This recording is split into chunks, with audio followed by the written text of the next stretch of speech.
Boa noite, professor. Nós vamos falar a respeito das imunidades tributárias, que constam na Constituição Federal, né, de 1988, e vamos falar a respeito dos seus conceitos e sobre o que elas incidem e as espécies, né, dessas imunidades e alguns exemplos de jurisprudência.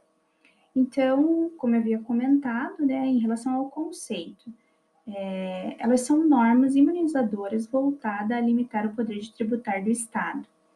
Então, o que isso quer dizer? Quer dizer que, quando a gente fala, o que quer dizer essa limitação ao poder de tributar?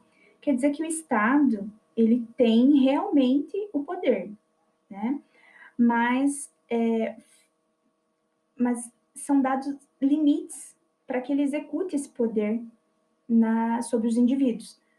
Por isso, essas imunidades foram instituídas na Constituição Federal, para que o Estado, para que de algum modo ele não possa interferir, né, na coletividade, que para a Constituição é sempre um bem maior, né? Por que esse bem maior? Porque essas imunidades, elas protegem os cidadãos, né? Então, assim, o legislador quis respeitar alguns entes, algumas crenças, né, dando essas imunidades, né, de uma forma mais simples, assim.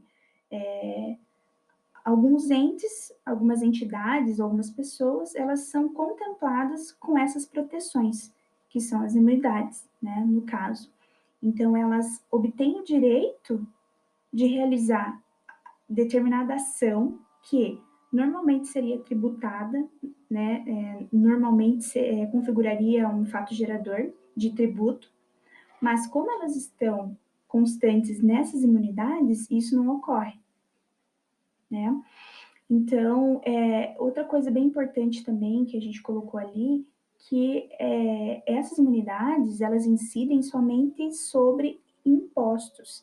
Então, elas não se aplicam a taxas e demais contribuições, né? E ela também é diferente de isenção. Imunidade é uma coisa, isenção é outra.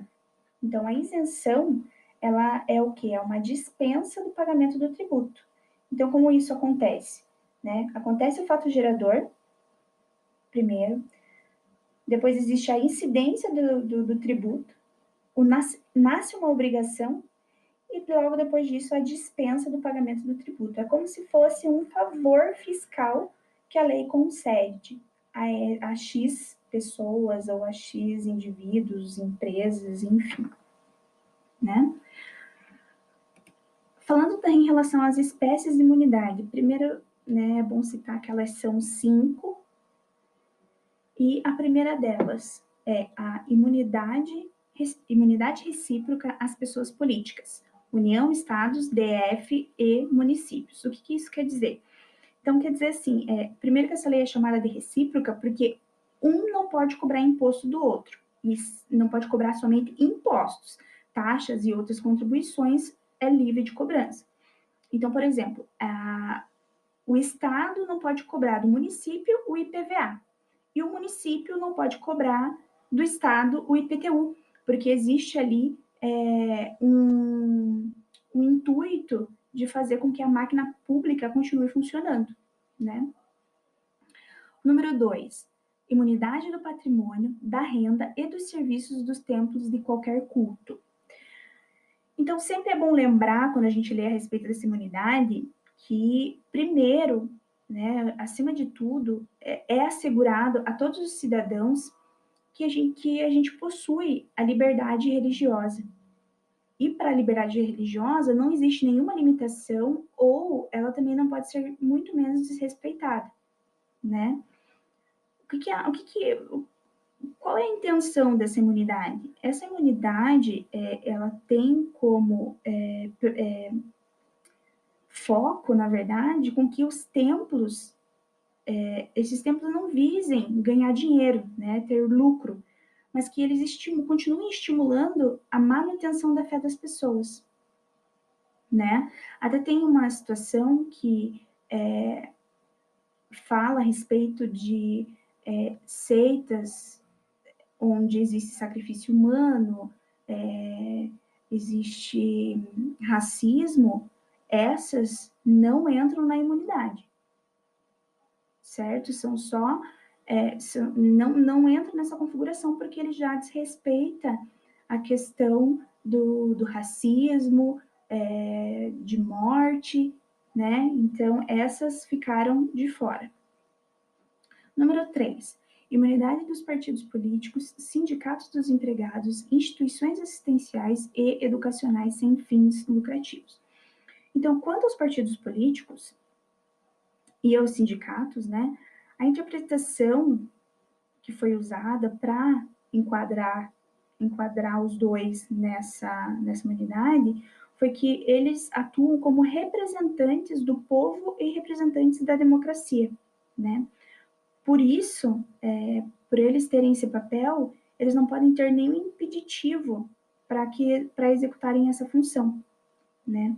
Já as assistências sociais, elas suprem as carências que o governo não consegue suprir do povo.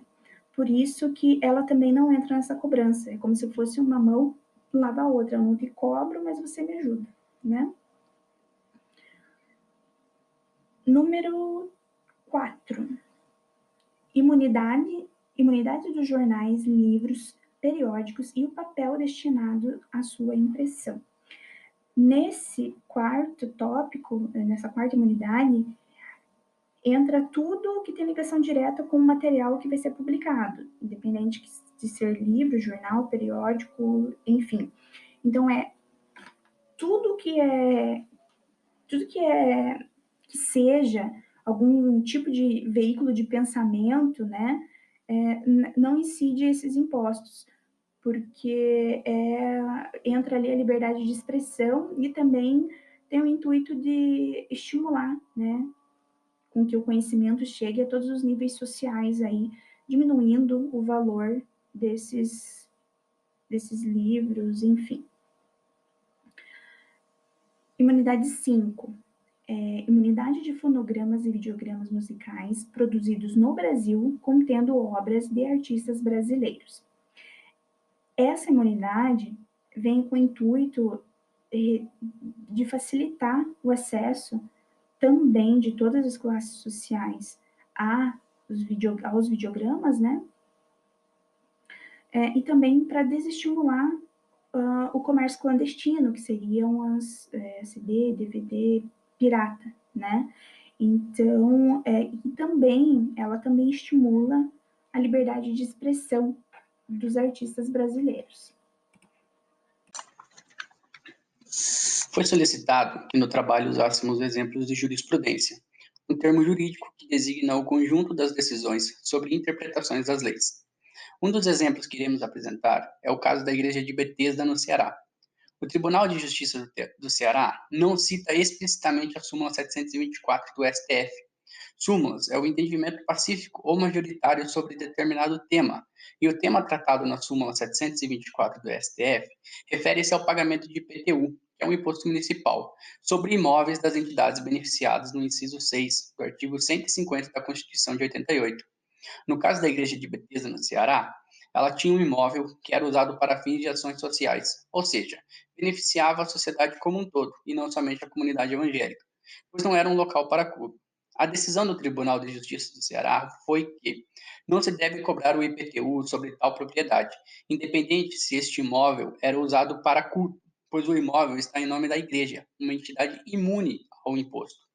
Logo, mesmo não citando a súmula 724 do STF, o entendimento do Tribunal de Justiça do Ceará, nesse caso, é idêntico ao disposto na referida súmula, pois a imunidade tributária se estende a todos os patrimônios das entidades imunes, desde que esse patrimônio esteja vinculado às suas finalidades essenciais da entidade ou delas decorrentes. Importante frisar que a imunidade se estende aos patrimônios que estejam em nome das entidades expostas no artigo 150, inciso 6 da Constituição. Sendo assim, trazemos o exemplo de uma outra igreja evangélica que alugou um determinado espaço para culto e pediu que não lhe fossem cobrados o IPTU, pois esta pagava ao locador um determinado valor mensal referente ao IPTU do imóvel locado.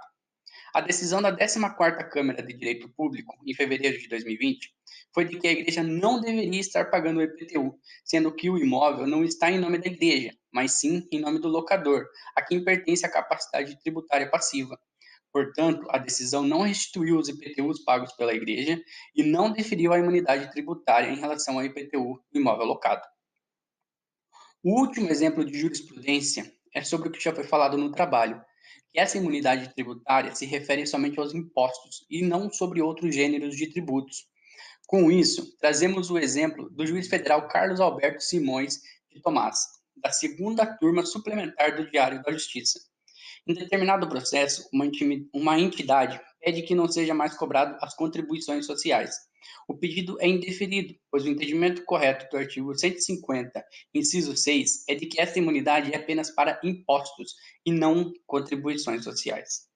Esse trabalho foi apresentado por Wender Victor Gregório e Ariadne Mariano de Brito, sobre imunidade tributária, disposta no inciso 6 do artigo 150 da Constituição Federal de 1988.